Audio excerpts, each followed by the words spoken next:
Hello everyone, welcome to today's class. We are starting the learning of Scenario 6, Operation of Pipeline Systems. This learning scenario includes 6 parts, and we will begin with Part 1, the structure of a centrifugal pump. A centrifugal pump is a fluid transportation machine that relies on the centrifugal force generated by a high-speed rotating impeller to do work on the liquid. On the left is a physical diagram of a centrifugal pump. On the right is a simplified diagram of a centrifugal pump setup. The impeller is tightly fixed on the pump shaft inside the pump casing. The pump suction inlet is at the center of the pump casing, connected to the suction pipe. The pump discharge outlet is in the tangential direction of the pump casing.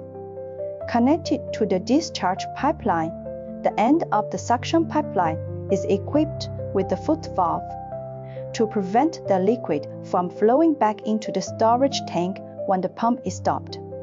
The filter screen in the foot valve prevents debris from entering the pipeline and pump casing. The discharge pipe is equipped with a regulating valve to adjust the pump's flow rate.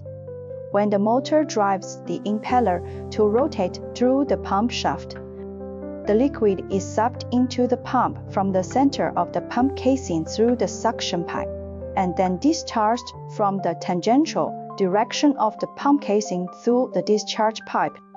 This is a cross-sectional view of a single-stage centrifugal pump.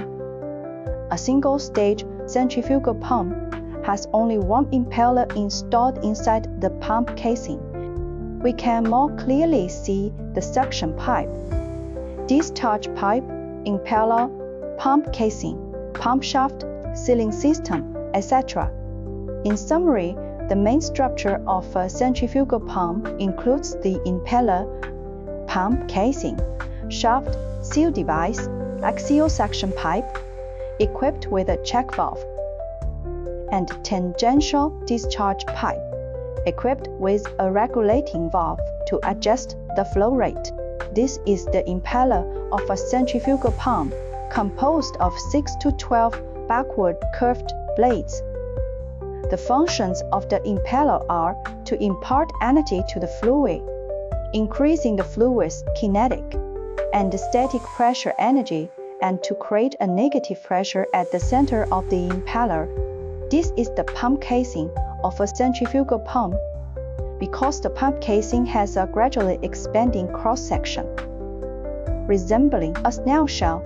So, the pump casing of a centrifugal pump is also called a volute. The pump casing not only collects the liquid thrown out by the impeller, but also converts energy. As the liquid flows from the outer edge of the impeller at high speed and moves towards the outlet inside the pump casing, due to the gradually increasing channel area, the flow velocity gradually decreases, converting part of the kinetic energy into static pressure energy.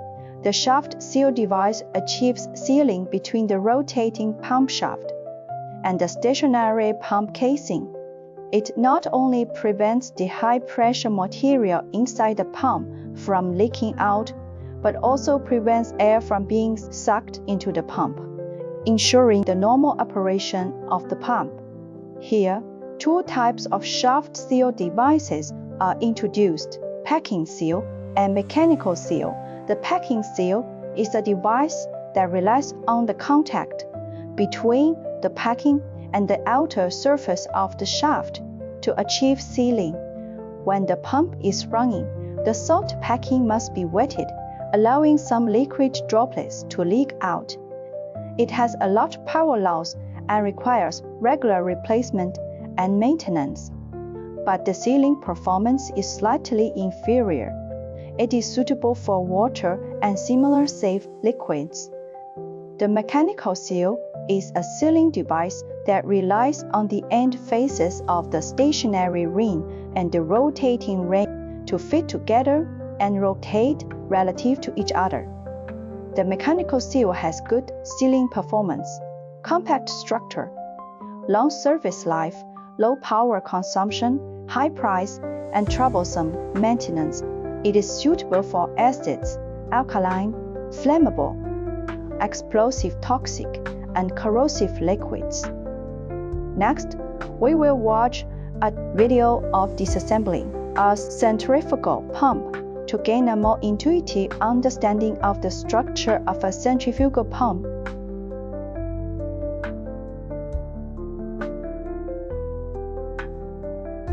The centrifugal pump has been running for a long time, and there is a lot of internal styling. According to the plan, the centrifugal pump will be disassembled, cleaned, and inspected in accordance with safety regulations to restore it to a normal operating state. Disassembling the centrifugal pump allows students to more intuitively understand the internal structure of the centrifugal pump, which is beneficial for subsequent learning. Preparation before disassembly. First, conduct a risk assessment for the disassembly of the centrifugal pump. If the pump usually contains chemicals, confirm that it has been decontaminated and detoxified, and then develop a reasonable work plan. Second, wear appropriate PPE correctly, follow success site management, and comply with on-site safety operation regulations. Third, correctly select the tools and materials required for disassembling the centrifugal pump. Fourth, place the disassembled parts in designated positions to prevent accidental dropping. Start off disassembly. First, loosen the pump body screws, remove the pump body, and separate it from the pump casing. The pump casing is the center of the pump structure, connected to the bearing bracket, providing support and fixation, and has the dual functions of collecting liquid and energy conversion. Second, use a wrench to remove the impeller lock nut. Third, remove the impeller. The impeller is the main component of the centrifugal pump for transporting liquid. It converts part of the kinetic energy delivered by the motor into static pressure energy, and the high-speed rotation of the impeller achieves liquid transportation.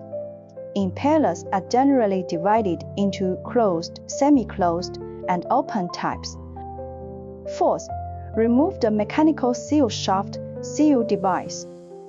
The task of the shaft seal device is to isolate the material inside the pump casing from the surrounding environment.